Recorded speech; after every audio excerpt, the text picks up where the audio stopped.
sexualidad genital. Y recuerden, la sexualidad pregenital, la única función que tiene es la búsqueda del placer, la búsqueda de la vinculación y la búsqueda de la identidad. Pero cuando hablamos de búsqueda de identidad, no es que uno esté jugando a los huevos de Pascua viendo dónde encuentra su identidad. Cuando ustedes son adolescentes, y yo adolescente también lo fui, aunque me vean viejita, yo también fui adolescente, nosotros vamos probando como diferentes vestidos para ver con cuál nos sentimos mucho más cómodos y sentimos que somos nosotros. Entonces, esta expresión de vivirnos de diferentes maneras no solamente se estableció en la adolescencia, sino se fue estableciendo durante todo nuestro crecer. Al principio de bebés no sabíamos exactamente si teníamos que tener esta experiencia de identidad, pero ya vislumbrábamos la manera en que respondíamos, la manera en que las cosas nos afectaban, la manera en que nosotros abrazábamos algo que nos gustaba o manteníamos ciertos juegos, fueron marcando nuestra identidad y nos fuimos sintiendo cómodos. Pudimos tener experiencias variadas de jugar al fútbol y no sentirnos cómodos jugando al fútbol, entonces eso no es para mí.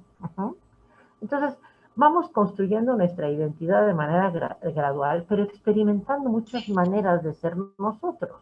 En estas maneras de ser nosotros, lo que ya se completa, lo que ya se constituye como algo esencial y permanente en la personalidad es nuestra identidad, que ya habíamos hablado de nuestra identidad sexual y nuestra identidad de género. Cuando se instituye eso, entonces lo que sigue ya es la sexualidad genital. Y vamos a hablar de la genitalidad el día de hoy.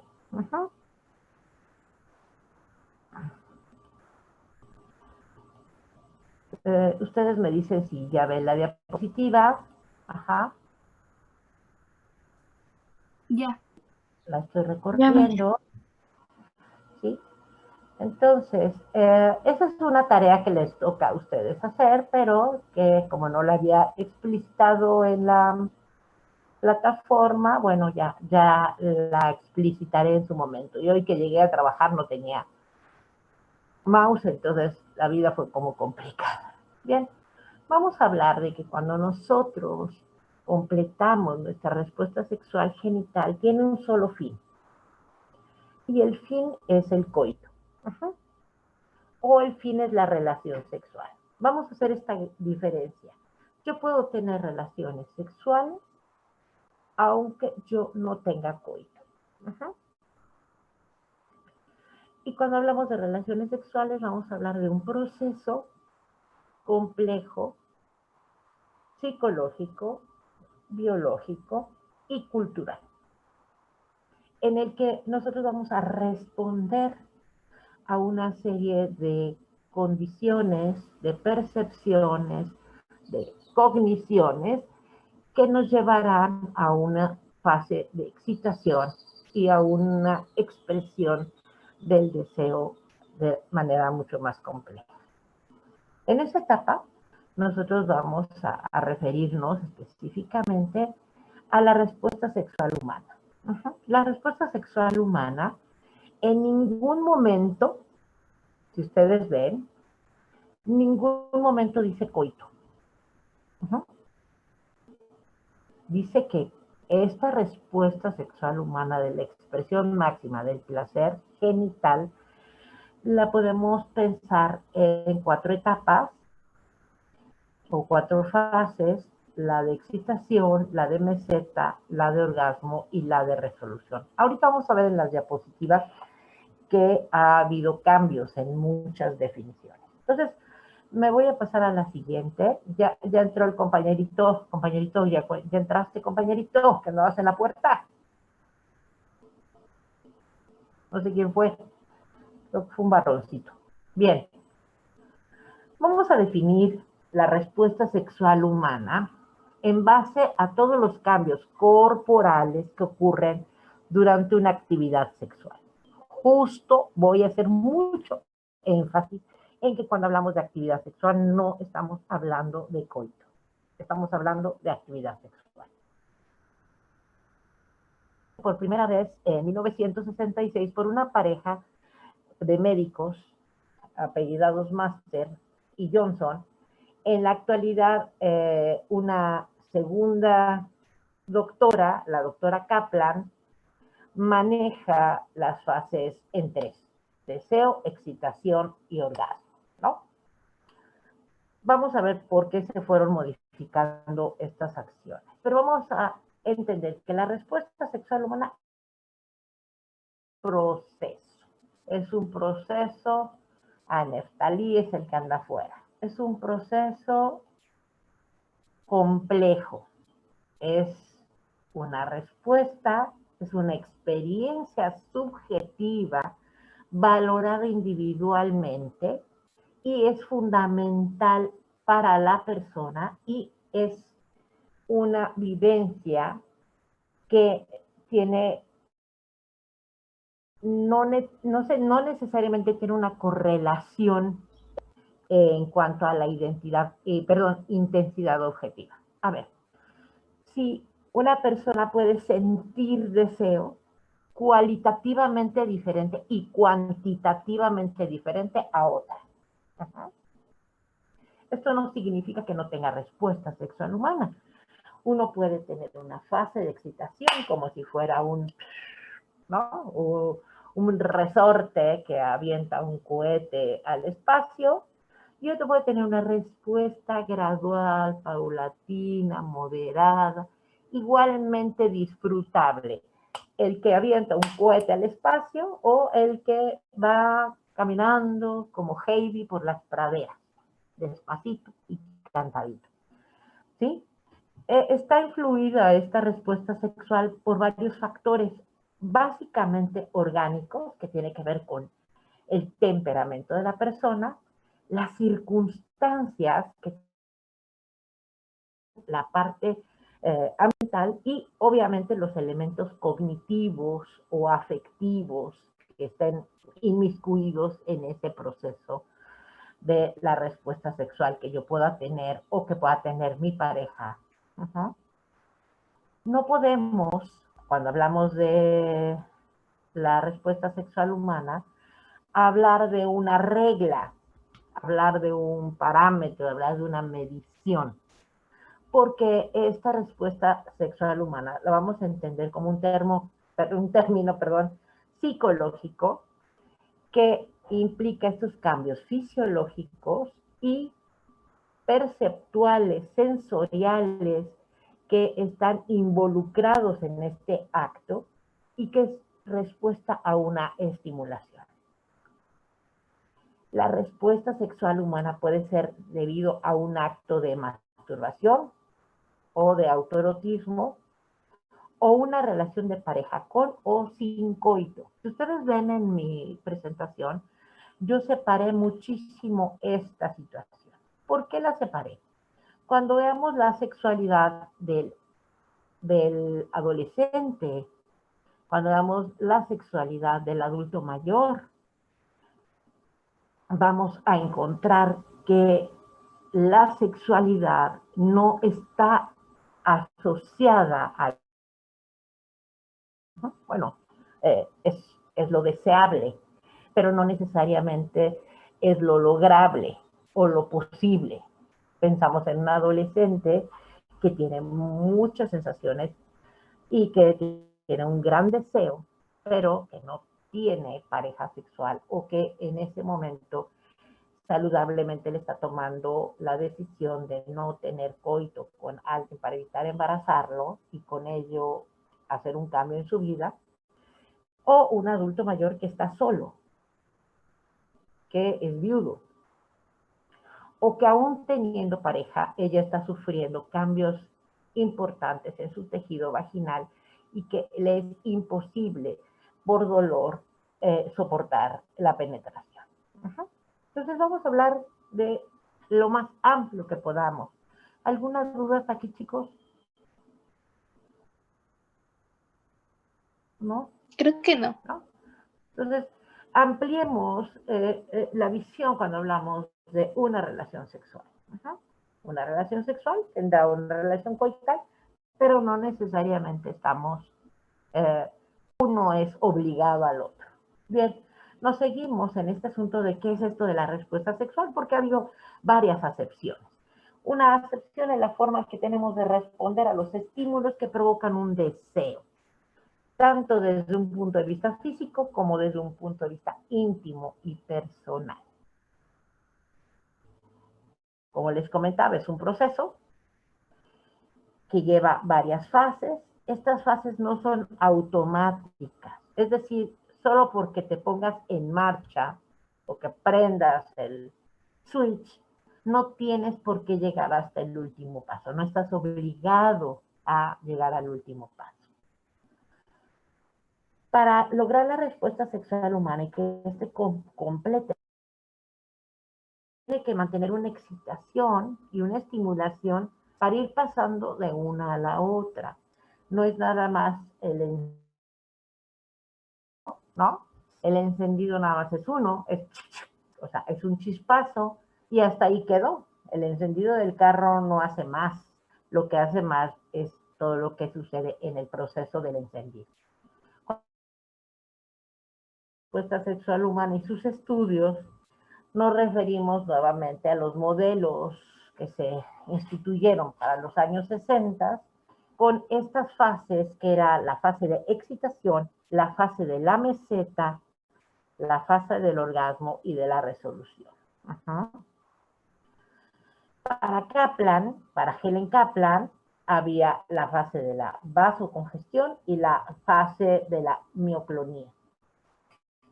Después se introduce el modelo trifásico, que es la fase del deseo, la fase de la excitación determinada o ella caracterizada fisiológicamente como la de vasocongestión, y la de la mioclonía, que era el orgasmo.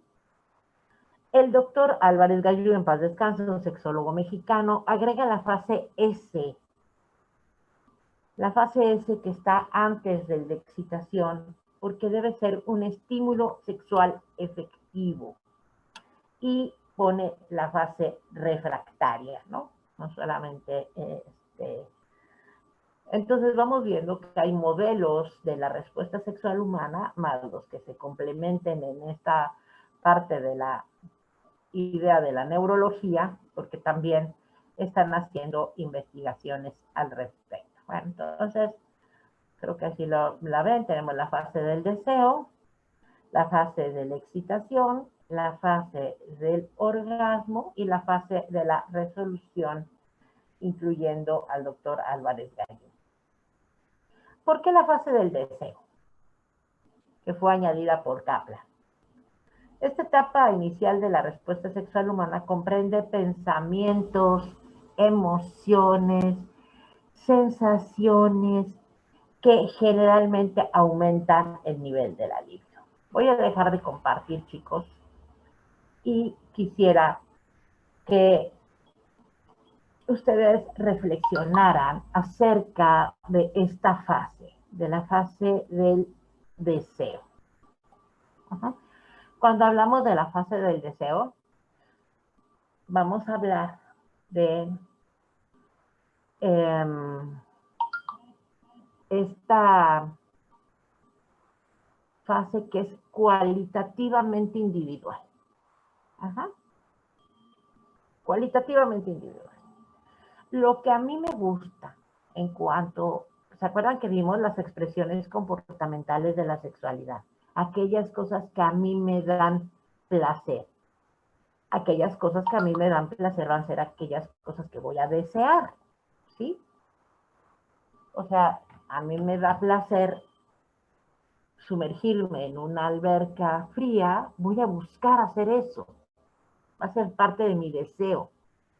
Si a mí me gusta saborear un raspado, ahorita no puedo porque estoy en fase de ronquera, voy a desear aquello que me da placer. Ajá. Y lo vamos a hacer cualitativamente individual. Quien quiere tener una buena respuesta sexual humana, tiene primero que conocerse a ella como persona, a ella como organismo, o a él como organismo, o a sí mismo, pues, para cambiarle ni él ni ella. Tiene que conocerse a él como persona y a él, o a ella como persona, y también la parte de su fisiología. ¿Qué piensan al respecto, chicos, de la fase del deseo?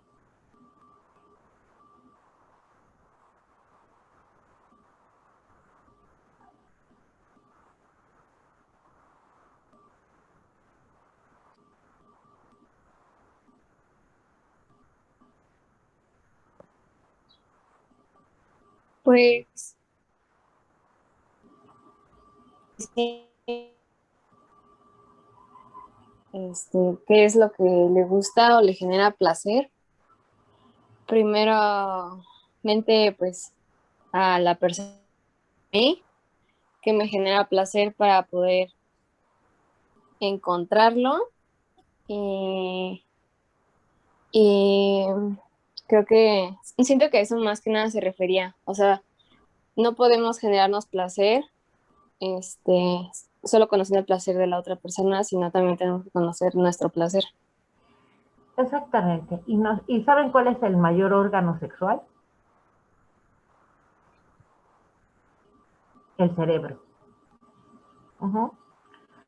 El cerebro entra dentro de toda esta fase de la respuesta sexual humana. Y lo que nos va a garantizar tener una respuesta sexual humana que llegue al clímax, al orgasmo, a la parte de la resolución, va a ser la capacidad que tenemos de comunicarnos con nosotros mismos primero y después con los demás. Ustedes como médico van a llegar y van a encontrar que va a llegar una señora y les va a decir, oiga doctor, ¿no tiene un Viagra para mujeres? Uh-huh. ¿Qué les van a contestar?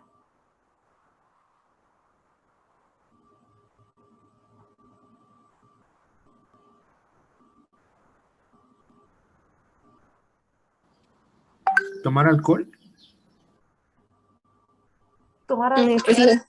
No, pues les vamos a decir que no. No hay Viagra para mujeres, ¿no? No. ¿Qué es lo que nos está fallando en esta condición? Que no conocemos la manera en que la mujer está viviendo su sexualidad en un marco restringido o en un marco normativo diferencial para los hombres, que a lo mejor esta mujer no siente deseo, primero porque tenemos nuestros genitales internos, ¿no? No son tan fáciles de acceder como los genitales de los varones, que no tenemos la misma educación con respecto al deseo, que nos encanta ser alguien deseada, pero que al mismo tiempo no queremos estar deseada porque nos molesta. Entonces, hay una serie culturales, psicológicos, sociales que están alrededor de esta fase del deseo en las mujeres. Vamos a encontrar menor capacidad de desear las relaciones sexuales en las mujeres, no capacidad, menor expresión del deseo en las mujeres, no menor capacidad, sino menor expresión del deseo, y va a ser algo que vamos a tener en la consulta, que van a llegar mujeres y nos van a decir, doctor, es que mi esposo quiere tener relaciones sexuales conmigo y yo no quiero, no me dan ganas, no lo deseo. No sé si alcancen a dimensionar que ese es un gran problema de la sexualidad femenina. Y es un gran problema de que los médicos no nos pueden conducir a tener una buena expresión de nuestra sexualidad, inicialmente nuestra respuesta sexual humana. que sería la fase del deseo. ¿Sí? Entonces, creo que no hay Viagra. ¿Y qué les dije? El mayor órgano sexual que va a participar es lo que piensa, lo que siente, qué es lo que realmente ella disfruta. Uh-huh. ¿Hay diferencia en la fase del deseo de los varones y de las mujeres, niñas y niños?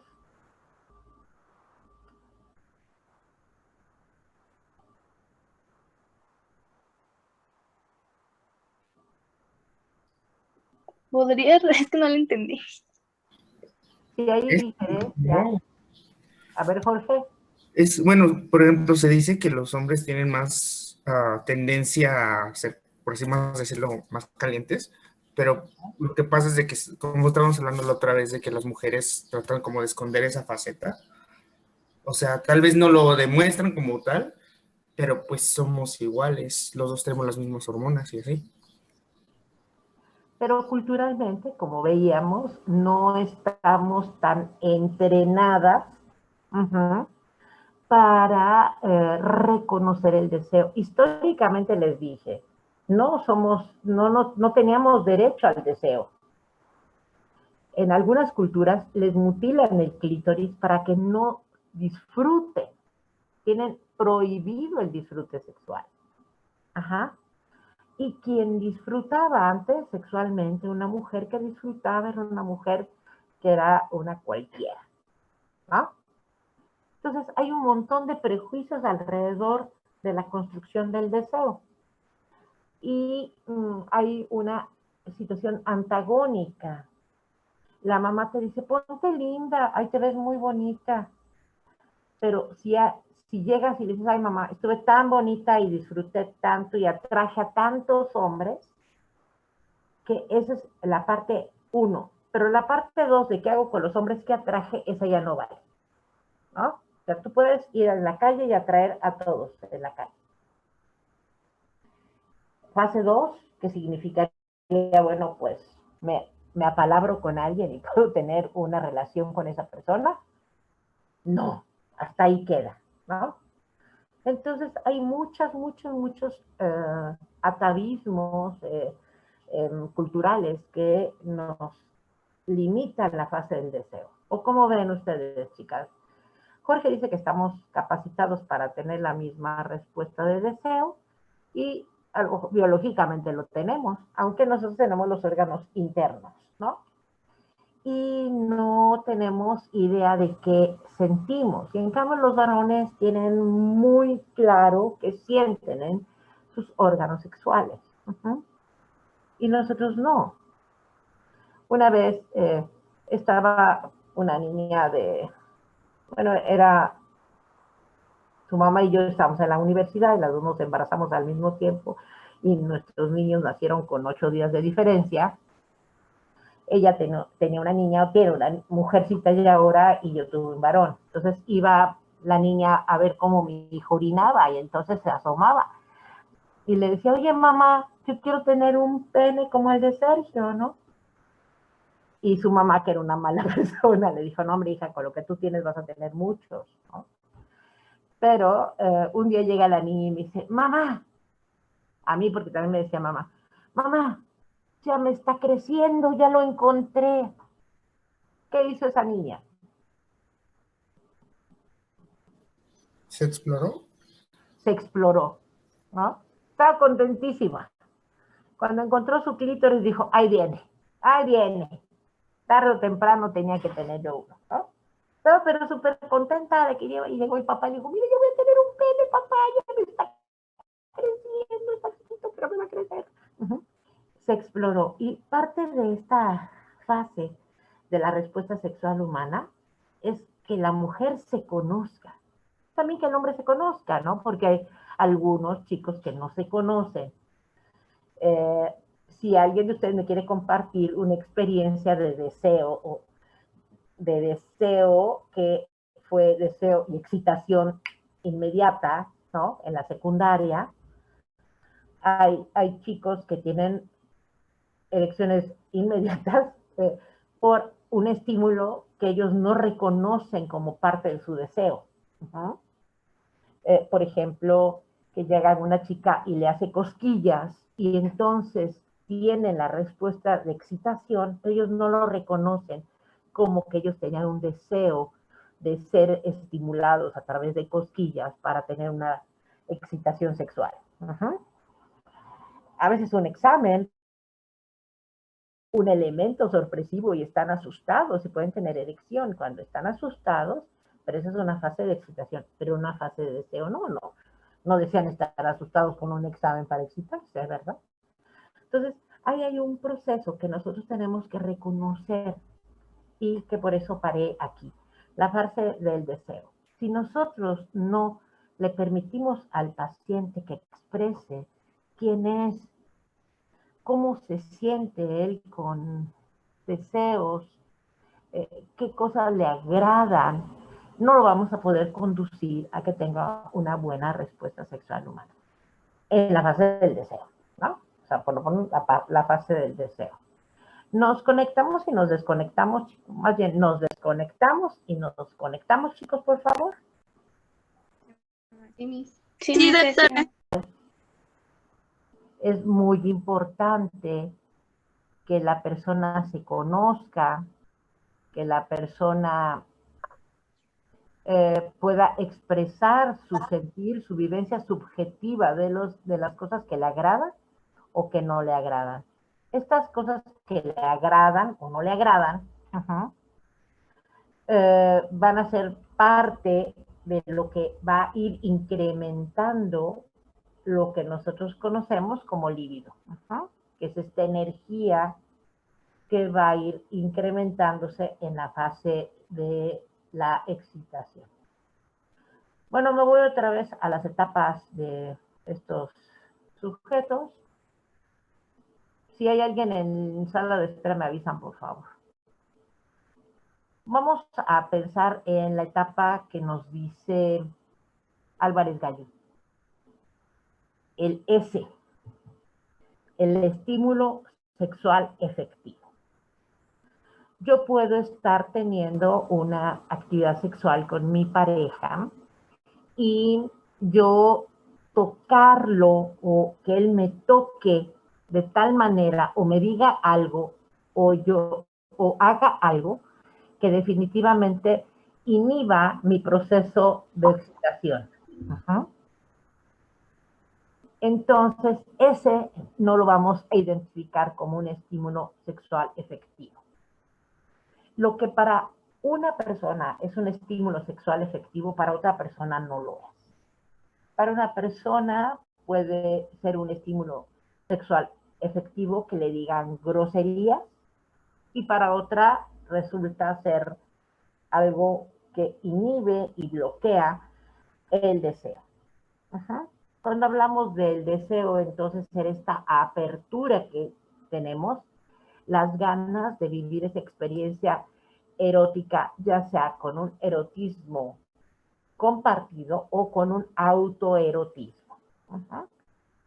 La fase de la excitación, cuando se producen los primeros cambios fisiológicos preparatorios para la conducta sexual, y es cuando en el caso del pene comienza la erección y en el caso de la dama comienza la lubricación vaginal.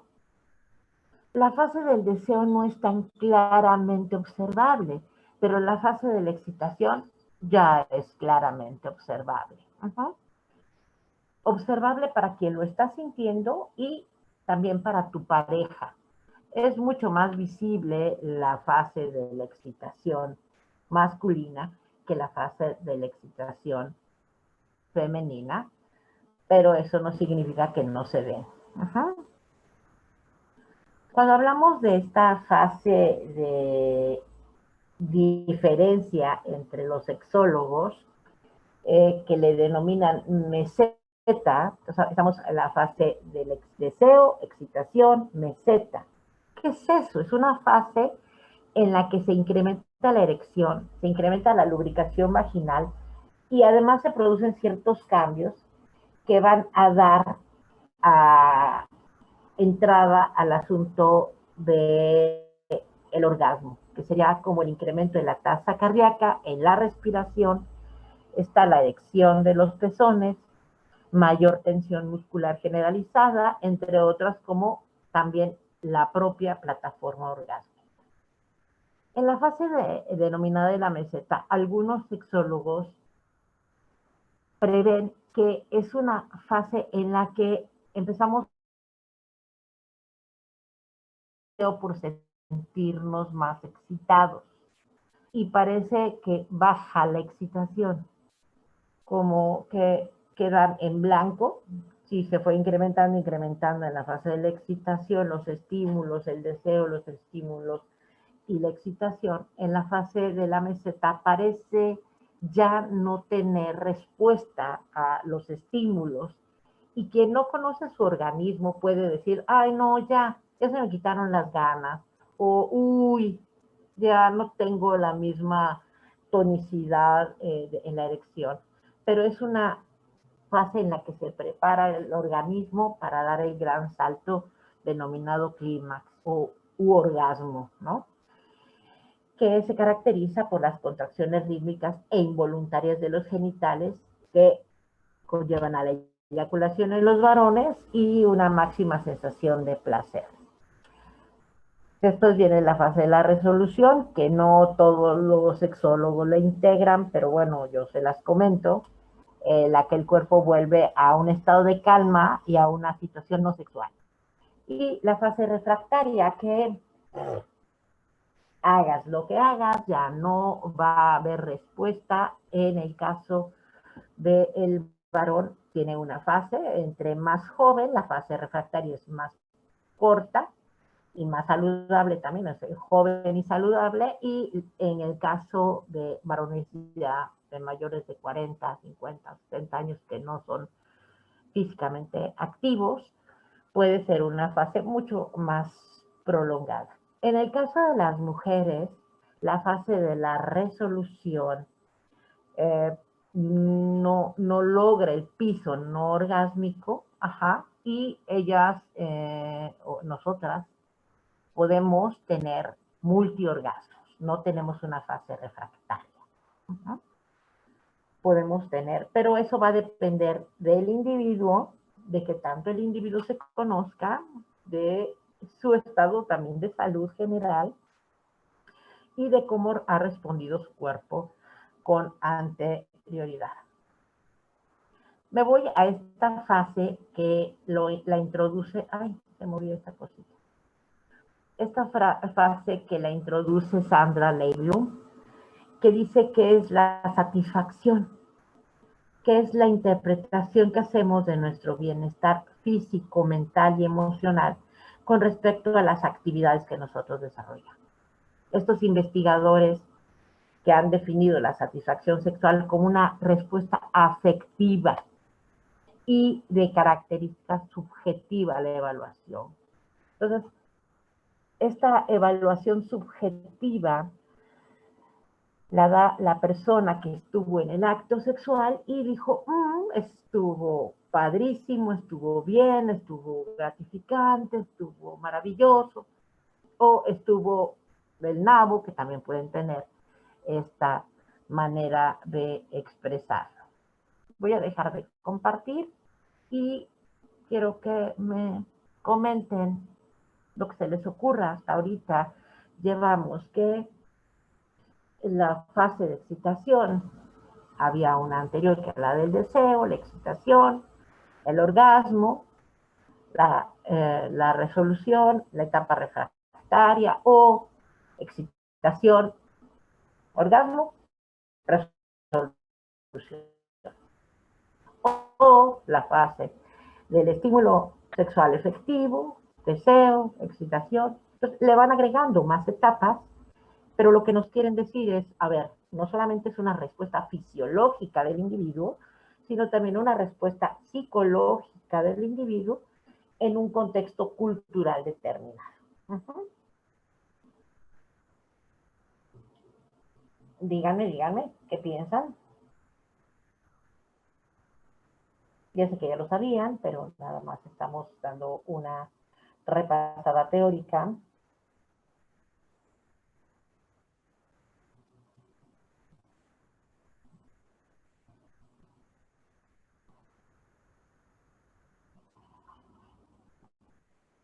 Van a tener su tablita en el consultorio para cuando llegue su paciente y le diga, ay, ¿sabes qué? Yo me excito de volada, tengo un orgasmo de volada y no me siento satisfecho. Y entonces vas a agarrar tu tablita de eyaculación precoz y le vas a preguntar, ¿en cuánto tiempo eyaculas? ¿Con o sin estímulo? ¿Y no te sientes satisfecho? Habrá hombres que digan eso, pero que se sientan muy satisfechos de su sexualidad. Que no importa si dura poco tiempo su erección, o que eyaculen muy rápido. ¿Qué es eso de muy rápido? Recuerden que todo este asunto de la sexualidad es subjetivo. Bueno, si tienen medida los urólogos para lo que es eyaculación precoz, pero hablemos de satisfacción sexual, hablemos de satisfacción con nuestros pacientes. ¿Qué le vamos a decir, chicuelos?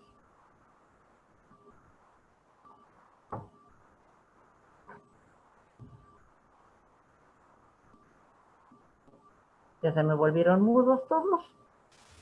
Podría ser que es normal, por ejemplo, personas que son como de ranchitos pueden pensar como, eso no está bien hablar de eso porque son cosas del diablo. O sea, hacerlos sentirlos cómodos. Bueno, nosotros tenemos que entender que la sexualidad tiene un gran componente social, ciertamente, Jorge, ¿no? Y no necesariamente las personas de rancho. Pueden ser cualquier persona que no se haya atrevido a hablar sobre su sexualidad y que solamente crea que la sexualidad es lo que ve en las películas pornográficas. ¿Sí? Solamente aquello que está exagerado o mal entendido en las películas.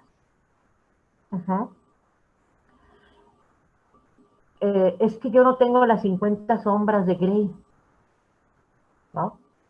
Yo ni media sombra tengo. O sea, nosotros platicamos de nuestras experiencias sexuales, pero solamente aquellas que son de campeonato, ¿no? Como la de Checo Pérez.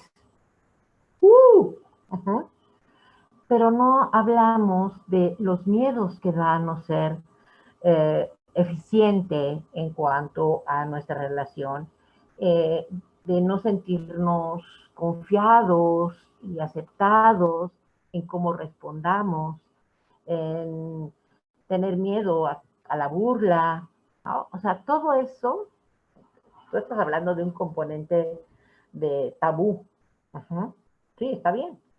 Pero el interno, el individual, ¿por qué aquí nadie platica? ¿Por qué aquí no dicen, ay, Verónica, yo no sabía que pasaba esto? O no me había dado cuenta que no tenía yo conciencia de mis propios eh, características de expresiones comportamentales de la sexualidad, aquellas cosas que me generan placer y no las había puesto relacionadas con la relación sexual coital, ¿no?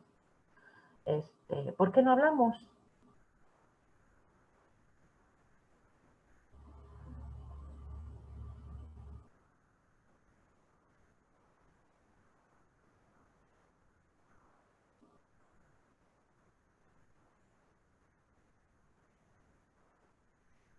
Si nosotros médicos no hablamos, imagínense cómo vamos a hacer hablar a nuestros pacientes de algo que para ellos a lo mejor les genera mucho sufrimiento y es algo fácil de resolver. Fácil de resolver en un proceso de acompañamiento, en un proceso de entendimiento individual, en un proceso de, no de normalización, sino de naturalización de las relaciones sexuales, ¿no? Son naturales.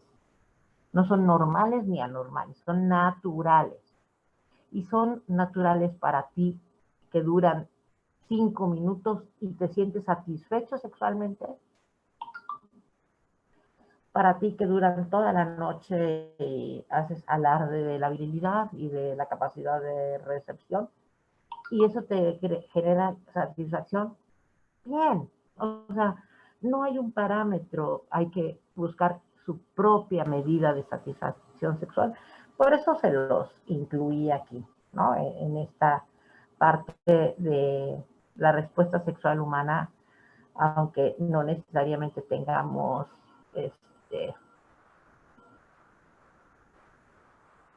hoy me equivoqué, ponerme la vida. Bien, entonces, ahí está. Si ustedes no lo quieren tomar, es asunto de ustedes.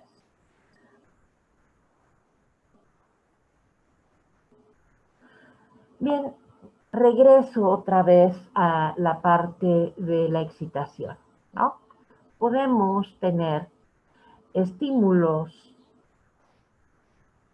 reflexogénicos, estímulos directos a los genitales o tocamientos y los estímulos psicogénicos que tienen que ver con aquellas cosas que me gusta oler, que me gusta ver, que disfruto leer, que disfruto ver, que disfruto oír, que disfruto probar.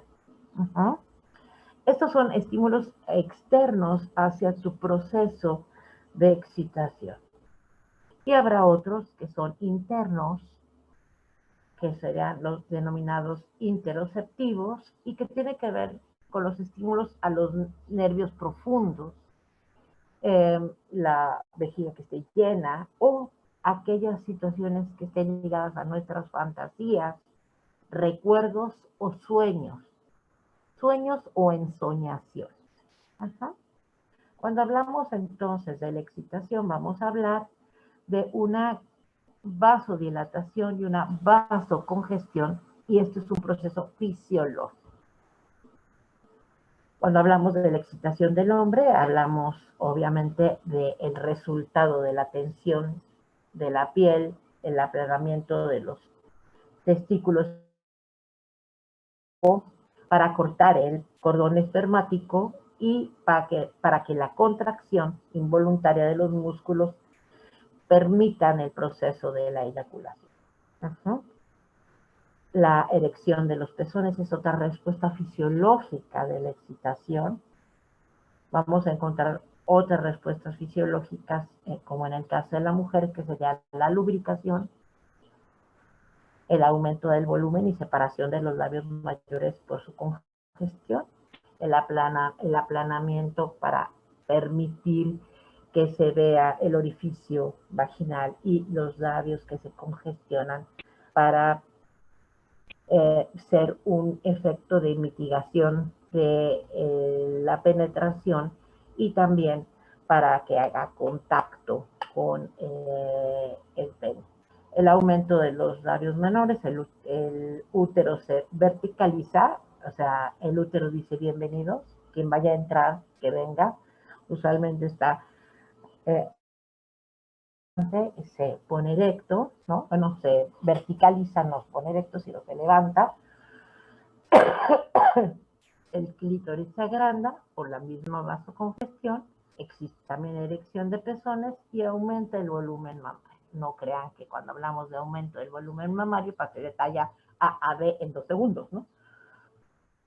Es precisamente porque se vasocongestiona y hay un aumento y hay un rosa, le llamamos rosa sexual, a la parte de la base de los senos y a las mejillas.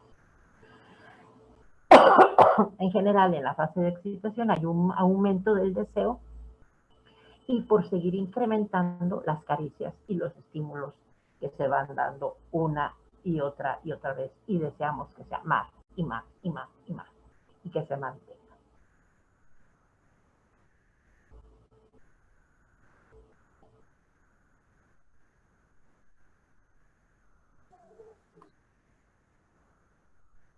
Dentro donde doña Andrea, que andaba perdida, doña Andrea.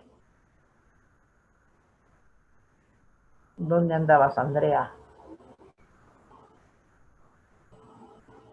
Doctora, tengo una pregunta. Dígame usted. Entonces, bueno, mi pregunta es, ¿cómo podríamos hacerlo como nosotros, como futuros médicos, acabar con ese tabú que hay sobre la sexualidad? Pues yo creo que naturalizándola, dimensionándola y ¿fuiste Aitina la que me hablaste? Aitana, Aitana, perdón. sí. Ok.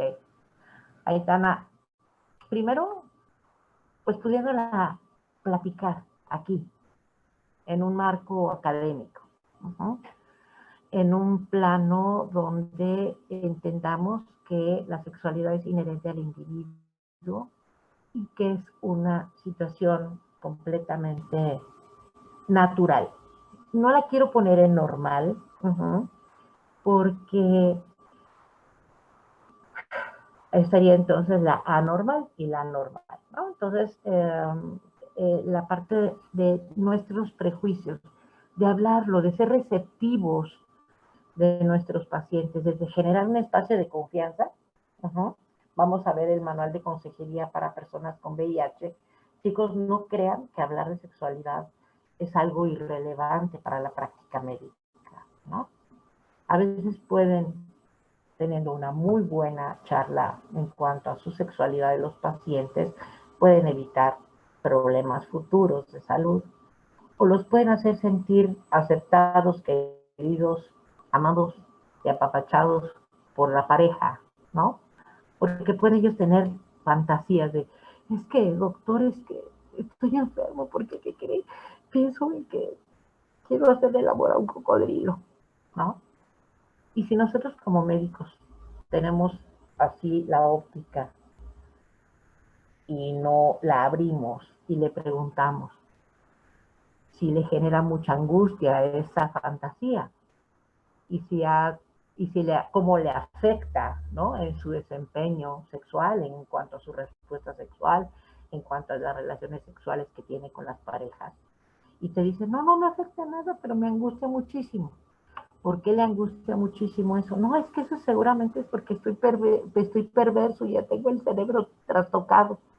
No, y entonces puedes hablar de las características de las fantasías sexuales.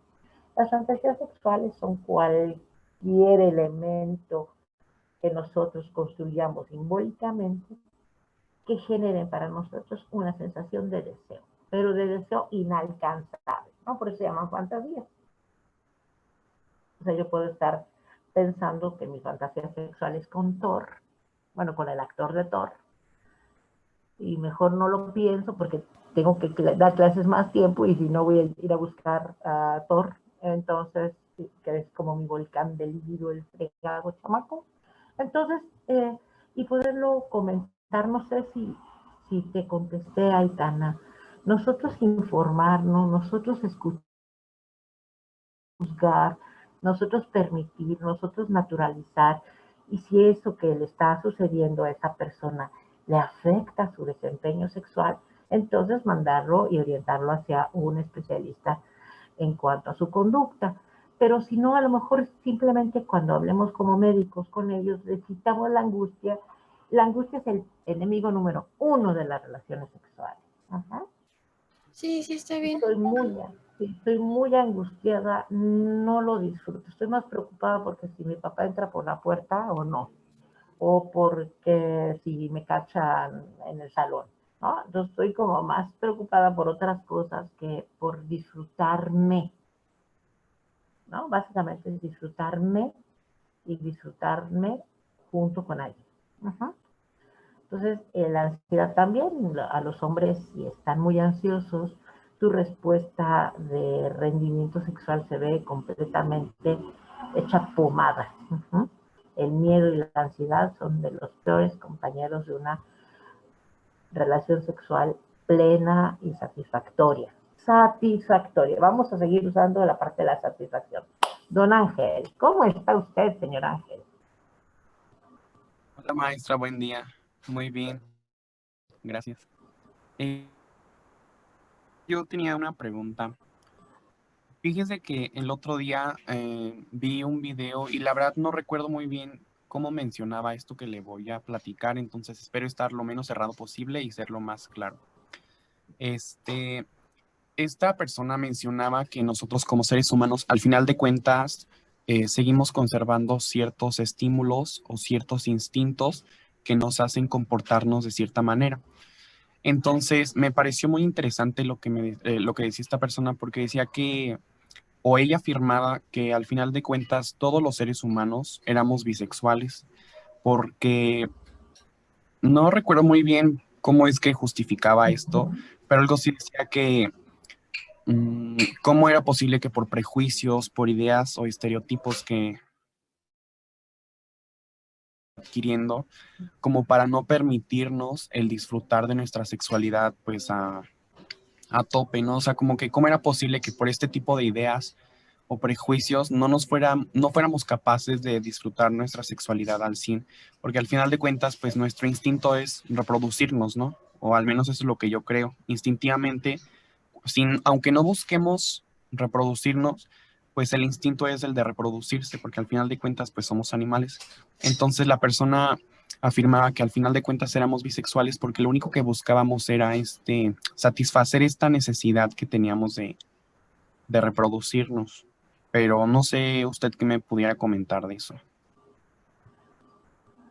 Bueno, no sé cuál ha sido su perspectiva de que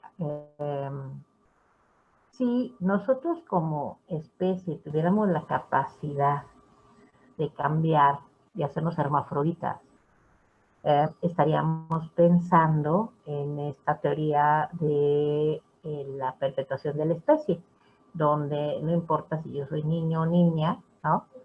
Si mi especie está en peligro, entonces hago una serie de transformaciones y sucede en algunos animales, básicamente como las tortugas, los peces, Los caballitos de mar. caballitos de mar, ¿no? Se hacen una transformación para garantizar la especie.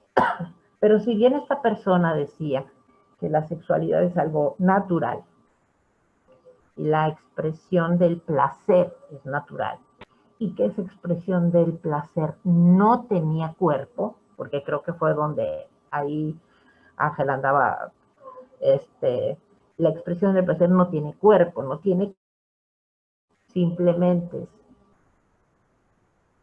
expresión y no importa el contenedor. Sin embargo, la cultura nos puede hacer pensar que sí es importante el contenedor. No en el ámbito de la reproducción, sino en el ámbito de la expresión del placer. Entonces, la cultura nos puede decir si es importante el contenedor.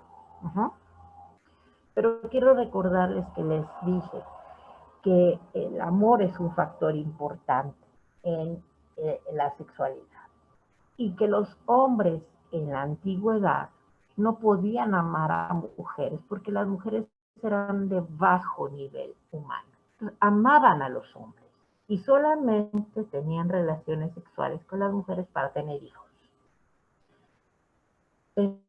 Pero con quienes disfrutaban el amor eran entre ellos, entre varones.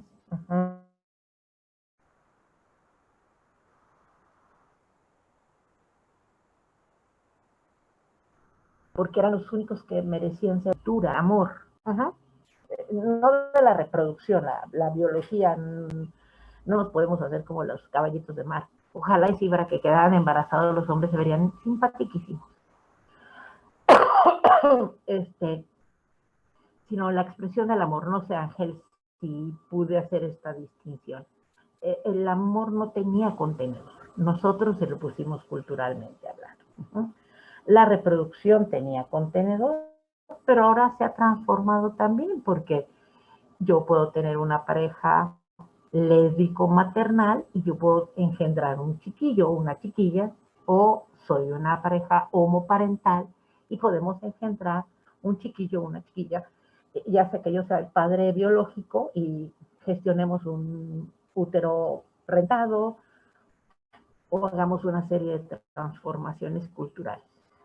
¿Qué ha dicho? Y que vamos a ver las teorías acerca de la homosexualidad, también han hecho cambios en cuanto al paradigma de por qué los seres humanos también estamos cambiando en nuestra orientación para evitar ya tanta sobrepoblación, ¿no? Es algo biológico, al revés de lo de los peces, ¿no? O lo de las tortugas, que exactamente la humanidad estamos haciendo al revés. Esta es una teoría, ¿eh? No me crean que es la neta del planeta, pero sí es una teoría.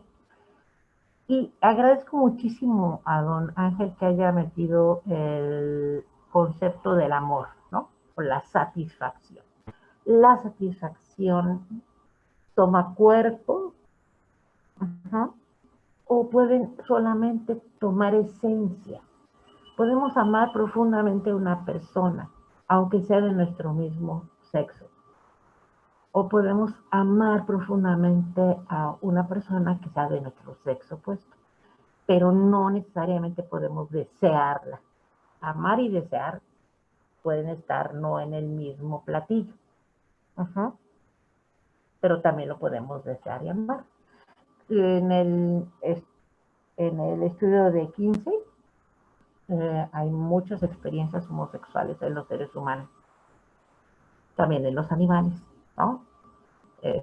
Y pueden haber sido solamente una experiencia y eso ni te hace ni bisexual, ni homosexual, ni heterosexual, ¿no? Son experiencias del vivir tu propia sexualidad. No sé si te alcancé a contestar algo, Angelito. ¿O te hice como La verdad, sí, maestra. No, sí me aclaró bastante esa duda. Pero lo que yo le quería preguntar era eso, si usted estaba de acuerdo en esto que planteaba la persona y que usted pues ya me ayudó como a estructurarlo un poco más. Yo no soy teórica de la sexualidad, ¿no? Soy educadora de la sexualidad. Y básicamente yo creo que hay muchas cosas que nos limitan en cuanto a la expresión de nuestra satisfacción sexual. Uh-huh. Una, nuestro profundo desconocimiento. Y yo lo primero que haría en un curso de educación sexual es pedirle a todas las chicas que se exploren, uh-huh, que se conozcan, uh-huh, ellas, y que en su mayoría puedan practicar primero el autoerotismo para que se conozcan y entonces puedan guiar a su pareja en esta condición. Me queman en leña verde, ¿no? Entonces creo que como educadora de la sexualidad tenemos que entender con qué grupo estamos hablando y a quién estamos hablando para irlos introduciendo de manera paulatina a este asunto de la expresión del sí mismo. Eso es lo único que nos interesa, que ustedes se expresen en totalidad como personas y que puedan permitir que las otras personas se expresen en totalidad. Que reconozcan que hay cinchos o cinturones culturales que nos han atado y que también han generado fallas perceptuales, con respecto al, ya me estoy comiendo el tapabocas, perceptuales con respecto a lo que debe ser y lo que no debe ser. Uh-huh. Yo estoy muy agradecida a la sociedad que no permita que tengamos relaciones sexuales a cualquier hora y en cualquier lugar, porque qué distracción, ¿no? Y qué preocupación. Uh-huh. Pero que tengan el derecho desde que nacen hasta que mueren de expresar su sexualidad con todas las tonalidades que son posibles, adelante, ¿no? No sé si te contesté, Angelito. No estoy en desacuerdo en ella, tampoco puedo decirte que estoy totalmente de acuerdo porque no conozco su teoría, pero sí me parece que la expresión de la persona en su totalidad es mi tarea como orientadora sexual. Muchísimas gracias, maestra. Gracias. Vale, don Ángel. ¿Alguien más, chicos? Disculpe, Miss, Sí. yo tengo una duda, A ver, Agus. pero no es tanto en relación a la clase, sino es que estaba checando que en la plataforma nos dejó hacer un ensayo. Ajá. ¿Qué tan largo tiene que ser? No tiene que ser tan largo. Si tú puedes describir cuál es el papel de un médico ante la salud sexual de su paciente en una cuartilla, en 2 cuartillas,